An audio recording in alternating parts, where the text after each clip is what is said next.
All right, thanks, David. He gave me the go flag. Well, hi everybody. I'm really excited that our friends from the city went first because obviously they've been working very hard on our region's future ready theme. And we at the county, really my coworker Jeff Buenavides, who's our Chief Sustainability Resiliency Officer, and I started. It'll be almost a year for our anniversaries, and then of course COVID hit. So what I'm going to present to you today is a little bit of a journey. It's really what I think our big, broad, hairy goals are.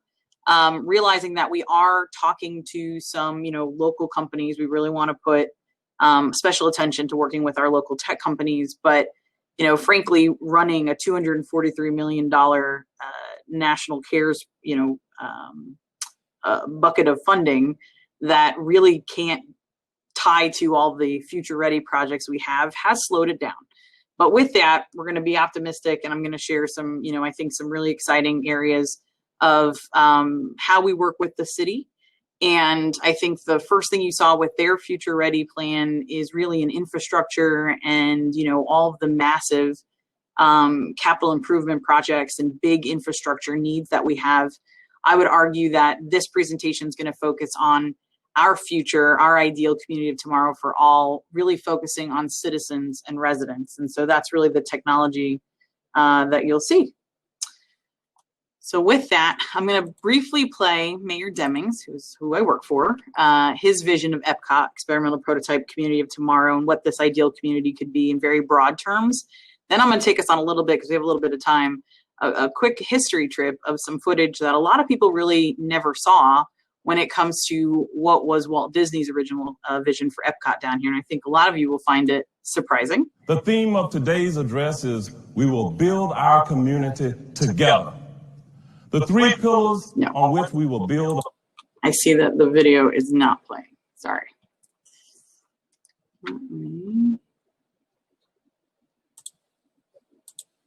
The theme of today's address is, we will build our community together.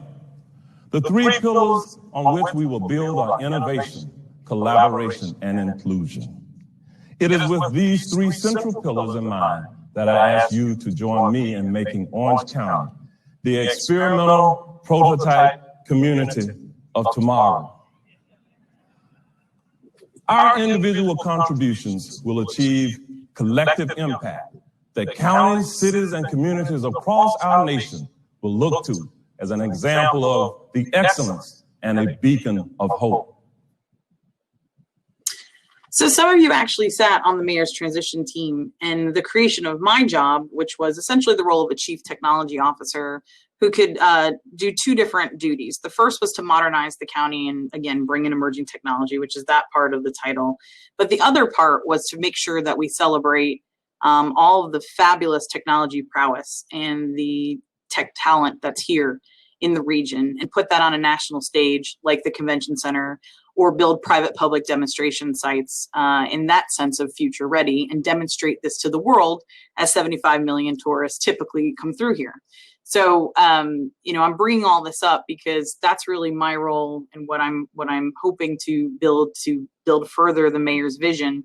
And, I know a lot of you that are on here are also part of that plan and part of that vision. But again, taking a step back, because I thought it was kind of a neat opportunity to show what the original version of EPCOT is, and how the city of Orlando and us are not very far, even though this was a 60-year ago plan. So let me bring up that video.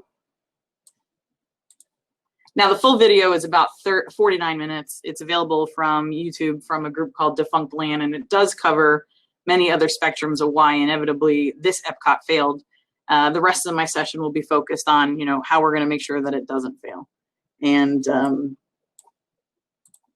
with that, let me play.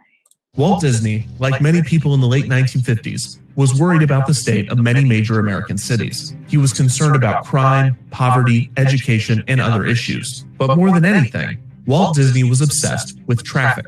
Throughout his life, Walt had seen the automobile go from a futuristic technology to a constant nuisance. Cars had flooded American cities, and the pedestrian had become secondary to the automobile, began referring to the project as EPCOT. an acronym for Experimental Prototype Community of Tomorrow. According to Walt's plans, visitors would enter Disney World through the Grand Entrance Complex. This complex had short-term parking for 11,000 cars and was connected to an airport of the future via monorail. The airport would have been the world's first operational jetport with a radial design. The airport of the future would have also used an experimental baggage handling system and other state-of-the-art technologies. A custom communications network, later named WEDCOM and to be built and sponsored by RCA, would keep track of everything on property, from utility management to pollution control. In the entrance complex, it would allow receptionists to pull up guest resort reservations and billing information, which would have been groundbreaking in 1966. Outside of the entrance complex would be motels, trailer parks, and campsites, one of which would be located in the property's west swamp and was referred to as wilderness camping.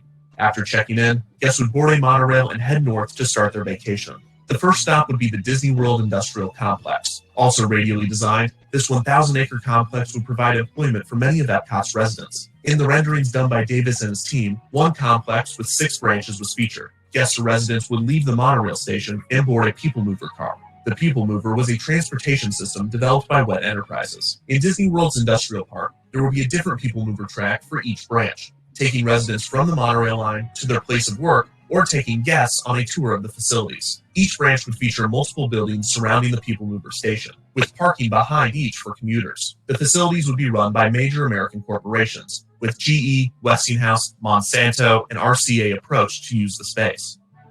In attractive park-like settings, the 6 million people who visit Disney World each year will look behind the scenes at experimental prototype plants, research and development laboratories, and computer centers for major corporations. Visitors would be able to view the inner workings of these companies, seeing them developing new technology that would be installed in EPCOT. After the Disney World Industrial Park, the monorail line would approach the main attraction of Disney World, the Experimental Prototype Community of Tomorrow.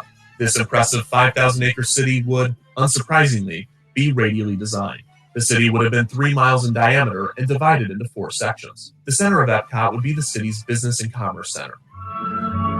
EPCOT's dynamic urban center will offer the excitement and variety of activities found only in metropolitan cities: cultural, social, business, and entertainment. This consisted of the city's icon, the Cosmopolitan Hotel and Convention Center. At the center of the structure, immediately below the hotel, would have been EPCOT's transportation lobby. Not only was EPCOT to be separated into 4 sections, but its transportation would be split between multiple layers. Let's look at another view of EPCOT's transportation hub and see how traffic flows through the heart of the city on 3 separate levels.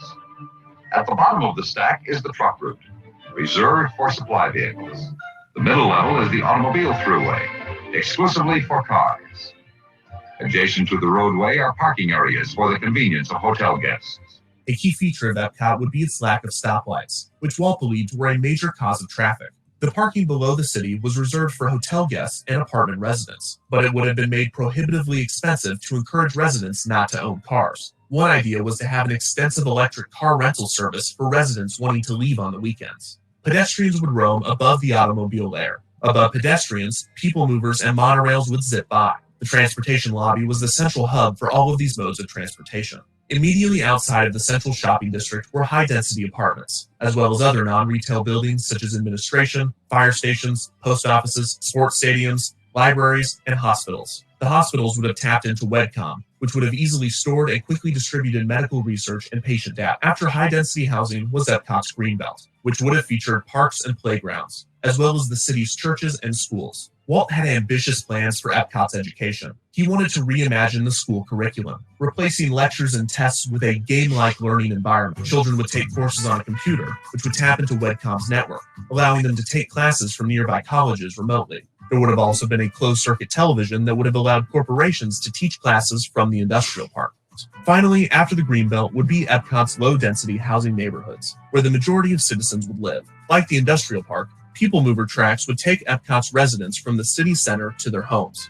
Each of these tracks would have 4 or 5 stations along them, one in the center of each cul-de-sac. The People Mover would only stop at a station if signaled by someone in the train or someone at the station, and the maximum amount of time before a train would arrive was said to be 3 minutes. Unlike most cul-de-sacs, EPCOT's neighborhoods were free of streets in order for children to play and walk safely. The space in the middle of the cul-de-sac would have been used for leisure space, with the road system instead wrapping around the back of the homes. The homes of EPCOT would have little to no private lawn space, with most of the greenery surrounding the home reserved for the public.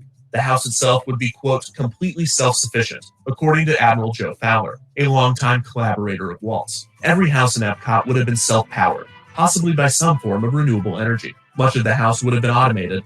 Also, throughout EPCOT, a series of underground tubes would carry trash from each home and building and transport it directly to Waste Management Services, a technology called Automated Vacuum Collection, or AVAC. So I know that took a couple of minutes, but I have to appreciate, and again, I'm a huge, Disney, EPCOT, and even retro futurism, fan. I had not seen that video until recently, but I think it's really interesting, again, when you hear what the city's talking about and some of our plans, as I bring that up in a couple of minutes, they're talking about renewable energy, again, 60 years ago, electric vehicle, massive infrastructure, right? This idea of livable communities and, a different way of tackling housing and urban sprawl. And so, there's something so fabulous about that, even the teleeducation where we're at today. So again, a lot of what I'm going to show you is more of our collective vision for the region, and as that is citizen facing, and again, building, hopefully a big, beautiful world for us. So the first thing that we pay attention to is obviously who are our residents, and a bit of the, I would say, citizen facing and pressing issues of our community stats. So as you can see here, I looked at the region even broader than Orange County because, everybody in the region is friends. And this is going to be a collective effort. So this is mostly Orlando, Kissimmee, Sanford data and provided by datausa.io or otherwise where I know. So you can see the population data. You can see the size of our workforce. We know that our workforce is overwhelmingly hospitality and tourism. But if we take a step back to what county operations are, where we would like to really take care of residents and those who interface with our residents is really two different, I would say, or three different areas of employees. And that's the stats that I have here. You can see that within our region, there are over 21,500 firefighting and prevention or protective service workers. And there's a reason why I'm bringing these career areas up that I'll show you in a minute. And then focusing on our healthcare and social assistance. And I'm going to emphasize the social assistance part of what we are, hoping to make investments in over the next 2 years and our aspect of future ready. And I've asked some of my colleagues here to join us and who are really instrumental in rolling out where technology and, digitalization is going to help, especially in the social assistance side, but that is north of 150,000 employees in the area. And then I'm going to bring up a couple of other areas when we talk about healthcare and pervasive healthcare issues. And again, if you look at this patient to primary care physician ratio, we're pretty poor for even state stats. This is particular to our Central Florida region. A couple other things in education, we're 61 out of 150 for most educated MSA. Not a great place to be. It'd be nice to see us higher, especially with the STEM workforce and all you technologists in the area. A couple other areas that are probably the most dire to look at for public safety, public health, is that Florida has one of the lowest prevalence of mental health services. We as a county and as a region do invest heavily in mental health, but still we are woefully underfunded by the state. And we are one of the worst states in the country for that funding. And because of that, the prevalence and the access to mental health is rather low. And because of all of this, Orange County is one of the most violent counties in the state. And you can actually see we're probably top 10 there when you look at the stats. I bring all this up because, again, if we're going to have an equitable and we're going to have a great ideal community for everybody, we need to take care of everybody in that spectrum. And so complementary to what you saw Chris and Mike talk about, we're going to talk a bit about some demographics, particularly their aging population, our families and children. And you'll see consistent themes, again, because the county is, one of the broadest caretakers in those two areas through a lot of what our Family and Community Services Department does, certainly, as well as our Health Services Department. The last two statistics that I'll bring your attention to, because it has a lot to do with the technologies and the solutions that we're bringing to the community, is in our developmental disability or dementia-based residents. And so you'll see here over 50,000 Central Floridians have dementia. That comes from the Central Florida Alzheimer's Association. And then over 25,000 Central Floridians are autistic, and that's at least from 2 counties worth of data, because we run a lot of the programs for our residents in those 2 affliction areas. So before I get into specific applications and building this ideal community of tomorrow, again, hand in hand with City of Orlando, as we talk about Future Ready, I'm going to share a couple of things that, again, my colleague and I are really helping to broaden the region's Future Ready stance. And so some of the areas that we'll be focusing on in the next 5 years are big areas, big fundamentals to our Future Ready strategy as a region. The first is setting those data policies. And because we run, code for at least unincorporated Orange County, could we get really creative in terms of, how we're requiring data from private sector players? If you look at an area of transportation, and I won't focus a lot on transportation today, if we're going to put big old parking lot structures, could we get some kind of passenger vehicle data, knowing that the majority of our transportation is still passenger vehicle focused? Furthermore, we're looking at what are the policies that we need to do for open data sharing when we work with our local mobile app or sensor company partners, because we have a long way to go. We know that, especially as the county, but now there is a team of people here and senior leadership that sincerely wants to work with the community and truly make us future ready and competitive. The second fundamental goal that we know we need to work on is streamlining our telecom plan. We want to look at new technologies and look at the most enabling of 5G. I'm a big proponent for the LoRa wireless protocol. I think there's a lot of really cool things we can do in a showcase for that. Work with partners like MachineQ that Comcast recently bought out in aspects like that. Obviously, we have a long way to go in removing interoperability issues, even between constitutional offices and agencies within our region. And then, coverage issues, really what I'm alluding to is that bridging the digital divide. And we are huge fans of what the city is doing, so much so that we really hope to also provide those same types of services of mobile, hotspot checkouts and preloaded tablets to make sure that all of our residents have equitable access to several different applications. And I'll probably even get more detailed in a little bit than the gentleman from the city, because we really have a sincere interest in this focus area. And then the third major fundamental goal in being future ready is building out a ubiquitous sensor network. I mentioned the LoRa Alliance. There's some really cool things that we want to do across the region, but in certainly showcasing the capability of some of these sensor networks to either a network of buildings or as large a building as our convention center. And again, showcasing, what can these sensor networks achieve in terms of sustainability monitoring, supply monitoring, and then in really cool different ways, citizen engagement, which again, I'll get into in the future slides here. So really quick, because I would be remiss, I know I said I wouldn't focus on infrastructure because we're working so heavily with city and they really did cover a lot of that. But we have created for the county a sustainable operations and resilience plan. Again, our chief sustainability and resiliency officer really is charging the lead of this. Most of the actual plan is still in draft form, so you're getting cutting edge information right now. But I can share some of the general information that's going out and really show you our goals. So first and foremost, I think it's an exciting mission ahead. And again, hopefully refreshing for those of you who've lived in the county and the region for so long to see the county step up and start doing things like this. I won't go in detail here and you'll have access to these slides. But, I think some of the things that stick out the most, and again, very complimentary to what the guys from City already said, is that we want to prioritize those health impacts and health benefits. And you're going to see that theme over and over and over again, hopefully in other aspects of county operations that I'll be sharing today. That regional collaboration, I heard a lot of you ask questions about that. We're here and we're going to make sure that difference in our, connectivity and relationship with the city and other municipalities and even other counties is palpable for you all. I'll skip down a bit to the food systems resilience strategy, because I think that goes hand in hand with the goal I'll show you in a minute with even what we do with food waste and that whole spectrum. You're going to hear us spend a lot more time on that. And again, you're going to hear me focus a bit today on that community and family services area of what's happening here. And same thing for housing affordability and reduced vulnerabilities. Again, COVID may have slowed down what you're hearing in the news from us, but our housing, for all task force is really looking at, avant-garde policies and working with community partners. We just had a very successful launch of Madison Landing.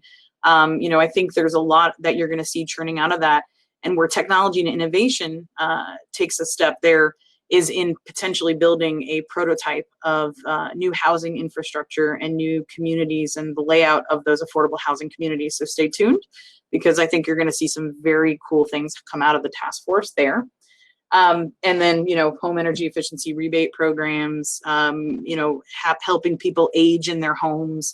You're going to hear a lot about these projects. And I'll get back to the workforce development strategy, because that's some of my parting words there. There are 6 key focus areas of the plan. Again, I'm not going to get into them because you heard a bit about it, but these are where our investments will be, and really what a collective team of private and public players are really promoting and working hand in hand. And then just very quickly, I wanted to share what some of those tangible, quantifiable goals are.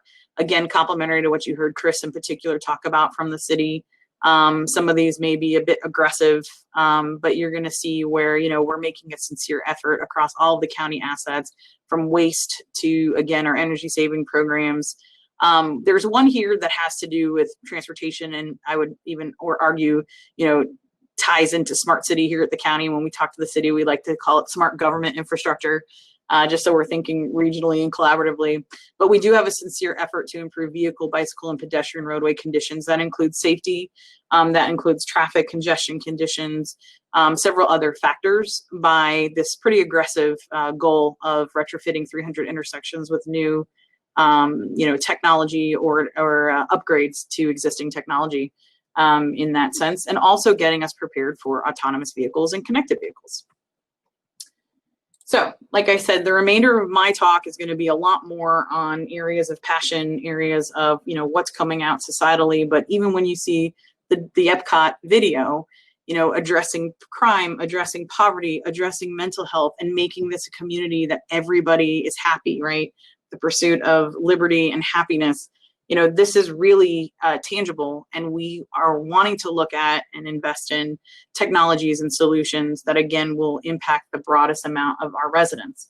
So starting with safety, we actually did take a number of our fire and rescue team, as well as city's fire and rescue leaders, to look at several of the modeling and simulation companies here that came out of DoD and make a logical, analogous step over into public safety, since they keep our soldiers and our sailors and our other National Guardsmen safe.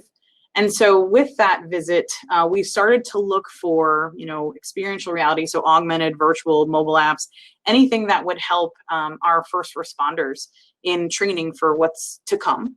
And so I'm just going to highlight a couple of areas that we think have the most exciting promise and some interesting stats. The first is that there's a state policy coming through where every firefighter will have to receive paramedic training. It used to be about 30% of anybody at a fire station would have paramedic training. Now it will be required that every single one of them has some form of paramedic knowledge and healthcare knowledge.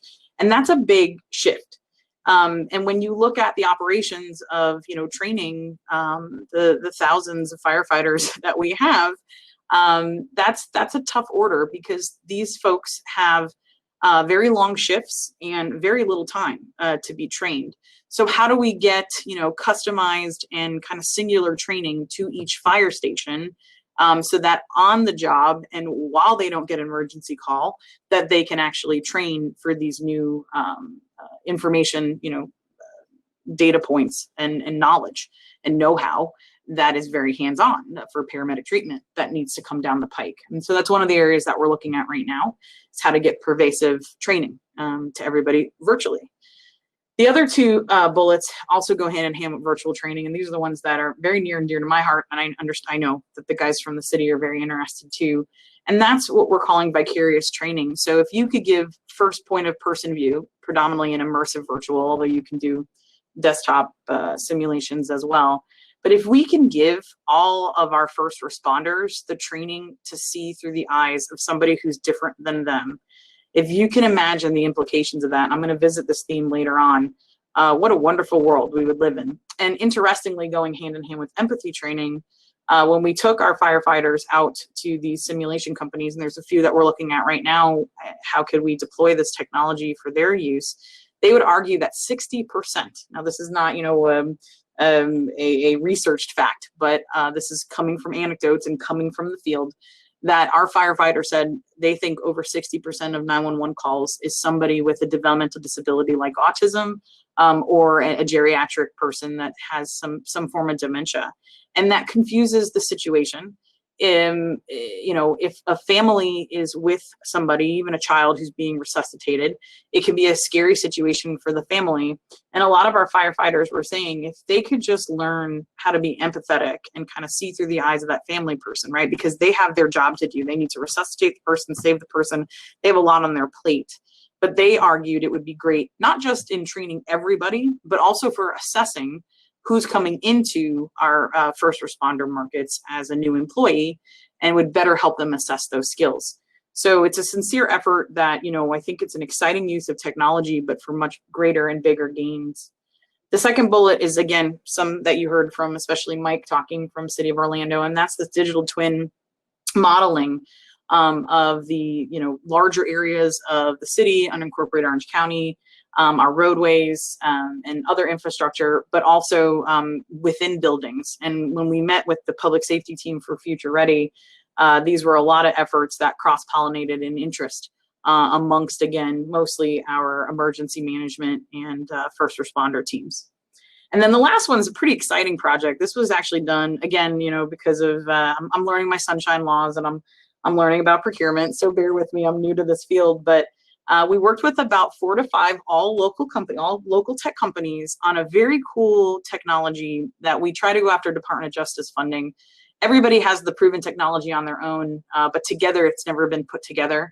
And that's for wander prevention. So again, if we have a citizen who has dementia or a developmental disability, and so they are, likely to wander away from their home or from a caretaker when out and about, we have a very interesting orchestration of local technologies, and we're still going to pursue this. In fact, DOJ thought it was a great idea, but they're looking for very traditional ways of dealing with wander prevention.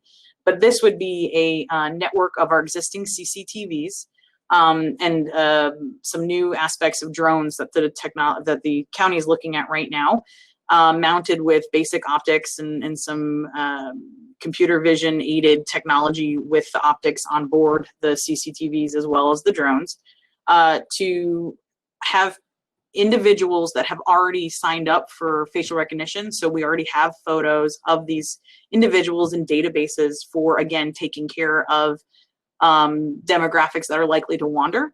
So we already have that. We already have the consent of their family to use facial recognition, and basically to go locate them when they wander. And then taking it a step further, we are looking at a drone technology that has LiDAR based on it.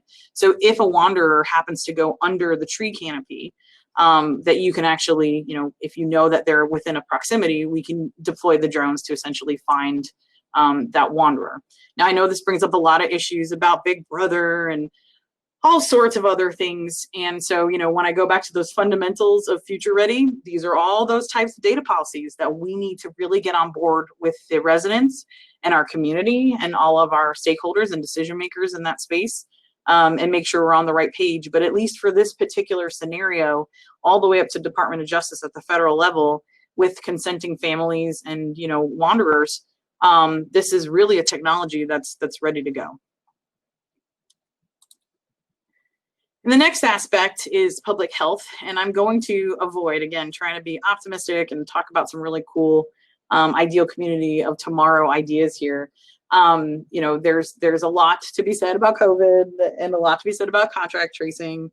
And there's quite a bit of data and modeling, and our GIS team is phenomenal. And so we've really done a good job, I think, of visualizing, our COVID response and the care. So I just have a heat map, of our personal protective equipment distribution that we've done, but we also have similar maps for many, many other aspects of COVID deployment, everything from where do we get funding to, where are COVID hotspots, right, of the infected, the volumes of people tested, et cetera, et cetera. One of the probably more unique technology projects that we're working on, and it's in our utilities department, is actual tracing using some modeling of COVID contaminants in the water, virus in the water stream itself. We currently have 3 different partners across academic entities right now that we're doing collaborative research with. And I'll just stop there with the COVID stuff. On the non-COVID side, though, we do have a lot of really cool dashboards. One of the ones that Jeff just provided me with is our Orange County Water Quality Dashboard. This is where any resident can go see actual traces of inorganic materials in the water and just show you those levels. And there's a couple that look a little concerning for Lake Baldwin right now. I see a couple in the yellow zone or close to the yellow zone, but you can actually see that and explanations of that, and that is resident facing. Another example, which I hate to be inelegant about, but this was a nice job that was done for our medical examiner, even though I find it extremely morbid, but hey, it's close to Halloween. This is what I affectionately call our deathometer. But our GIS team has done a really cool job of letting people know what's going on in the medical examiner's office, and all sorts of stats and fun information there from a dashboarding perspective. When it comes to public health, and then I'm going to get into some other aspects of public health shortly, but here, when it just comes to transparency of data, you can't beat it. So this is, I think, some of the exciting areas that we're working on and will continue to work on. And I also would encourage you all to feel free to let me know if there's interesting visualizations that you'd be interested in. Doesn't hurt for me to represent our residents and go plug that. So another one that's near and dear, and I do think this is very future ready, and that is how you engage your citizens. So, for what it's worth, I put the surveying and polling capabilities. The more we talk to you all, the merrier. I give a lot of credit to Matt Brofman at the City of Orlando, because I think he's done a phenomenal job in doing this with companies like Qualtrics, and just really getting a finger of the pulse on, what's happening with our residents. And we hope at the county to collaborate with the city, especially Matt, on what they've deployed and do something similar there. So hopefully you'll be able to give us more real-time feedback. Another aspect that I'm really proud of, and it's actually part of why probably a lot of people haven't heard this, for largest counties in America, which is a pretty big bucket. I want to say it's over 300. And this is counties. There's over 3,000 in this country. Orange County won 3rd in Government Technologies magazine for most innovative in IT. And I know, our IT folks get a lot of rap for that, but you'd be surprised at how many counties don't have as sophisticated a 311 system as we do. If I can ever, I know it's COVID time frame, but if anybody's ever interested, maybe I can get our ISS team to give you a tour, because our 311 system is incredible. And it's a whole operating system. They use all sorts of teleeducation and really cool ways of teaching new information and new partnerships of information to our staff. And going hand in hand with our 311 and how we continually evolve that technologically. One of the coolest things we're doing is we've entered a partnership with Echo Interactive Group to put some augmented reality experiences with your cell phone. So hopefully, and again, you're dreaming with me right now, one of our goals is to have you all have a magnet that gets in the mail to you. And anytime you need to know, your garbage schedule or what's happening with the latest crisis or, some kind of natural disaster, you just simply use your AR, Orange County 311 app, and you'll have Mayor Deming sitting on your kitchen counter, basically telling you, what's up with that natural disaster or what your utility schedule may be, things like that. And the last one here, which again, I know I'm running out of time, but in terms of apps and avatars for supporting residents, we are looking at avatar technology. And I wish I could do a whole hour on just this alone. But again, remember I talked about some of the demographics that we want to support. And I think that, between our senior citizens and even our families, remember that the county runs the early childhood education programs like Head Start and all. So we have thousands of families that we work with every day. And when I get through the next few slides, what we're hoping to do, especially with that bridging the digital divide, is making sure that we're connecting apps. And there's a lot of really cool college research programs that are showing families how to communicate better and how spouses who have children can communicate better. And, family growing, and family improvement apps and health apps with Advent Health and Nemours with literacy programs for kids. There's so much great free apps out there.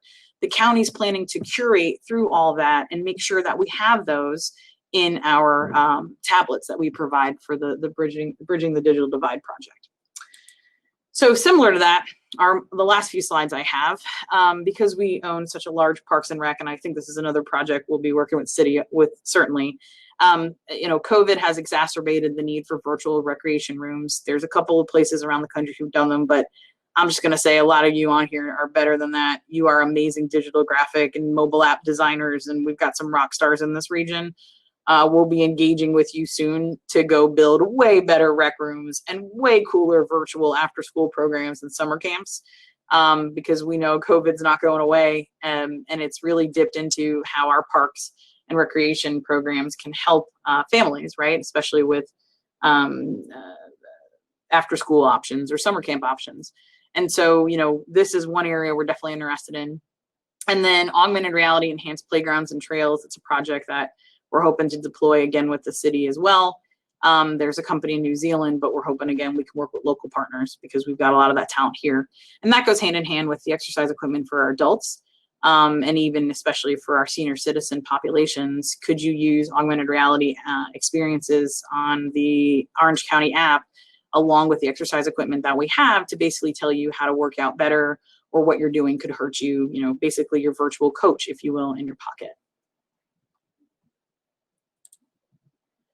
And then again, we'd be remiss if we didn't also support our local education system and what's happening. And again, we work with early childhood education and others. So there are some areas here complementary to what we're looking at for other facets of the county that can apply to education and training. So, tomorrow, I hate to plug it because I know Digital Orlando has their event. We're actually hosting a special session of the Florida Simulation Summit exclusive to educators.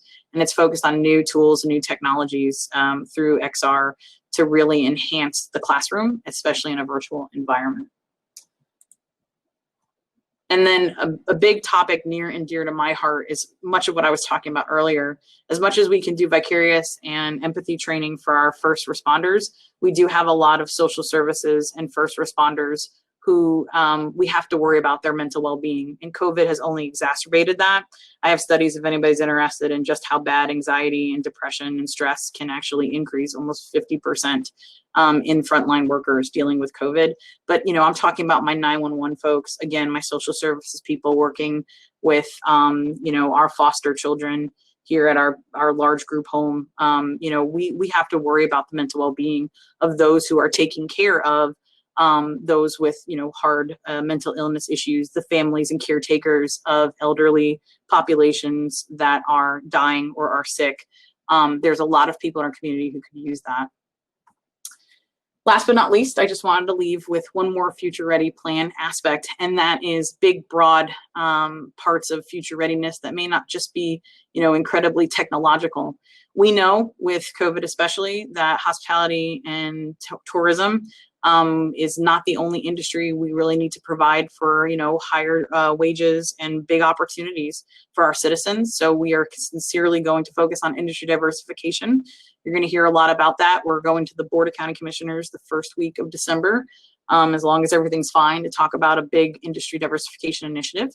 And you're going to see that go hand in hand with some tech entrepreneurship programs that we want to make sure go out to the community. And then I've been working on a informal STEM learning, really working with our nonprofits in town to ensure that children of all backgrounds have access to understanding the power of STEM fields and the opportunities that lay before them locally. And the last thing, which is probably the most futuristic vision for us here, is we own Orange TV. Again, we do Head Start, we do a lot of early education.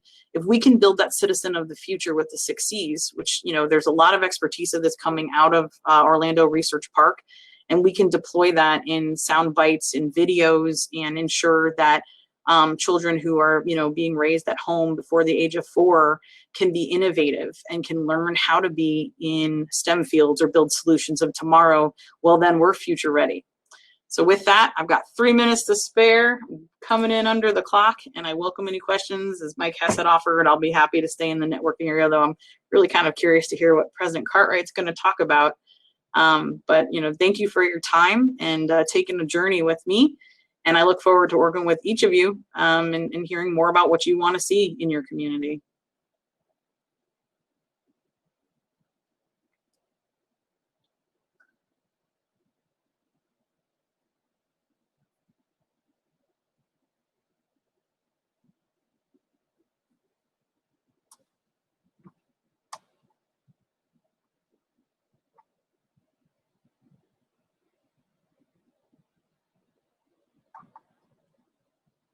Enjoy the next session, everybody.